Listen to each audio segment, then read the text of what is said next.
এটা কোন ধরনের ফাইলাম? এটা আমার মুখ পুড়ে যাইতেছে, এটা মতো মরে দিচ্ছে ডাইরেক্ট। ওহো দুলা ভাই, তাইলে মিলেও মনে হয় ভুলে তরমুজের বদলে ওই মরিচ দিয়ে দিচ্ছে। আপনি আমার শরবতটা খান, একেবারে অরিজিনাল চিনিতে বানাইছেন। নেন দুলা ভাই নেন। ইয়ার কি নাকি এগুলা? বিদেশ থেকে আইসাই পয়লা আইছে শ্বশুর বাড়ি বেড়াইতে, হ্যাঁ? সেই থেকে আমার মরিচের গুঁড়া দিয়ে শরবত বানাইছে, শরবত খাইতে দিতেছে। আরে রাখো শরবত। এটা কোন ধরনের কথা? এই বুদ্ধি কাটা দিচ্ছে তুমি দিছো? আমি কেন বলতে যাবো? ওরা তোমার শালী না? ওরা তো তোমার সাথে একটু মস্করা করতেই পারে। এত রাগ হইতেছো কিসের জন্য? মস্কারা করতে পারে? এটা কোন ধরনের মস্কারি? হ্যাঁ, মরিচ খাওয়াই দিব ডাইরেক্ট। এই মস্কারিতে যে বিপদ করতে পারে এটা বুঝে না তারা। তুমি আমার বোনদের সামনে এরকম চিৎকার চেঁচামেচি করে কথা বলতেছো কেন আমার সাথে? ঘরে চলো, ঘরে চলো আমার সাথে। ঘরের ভিতরে তুমি যাও, আমি যাবো না তো।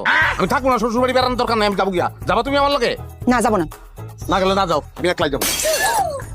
আল্লাহ, সত্যি কিছু কর তোরা। বাবু খারাপ, দুলা ভাই আমি ঠেকাইতেছি। চল চল চল চল। দুলা ভাই কি গেল?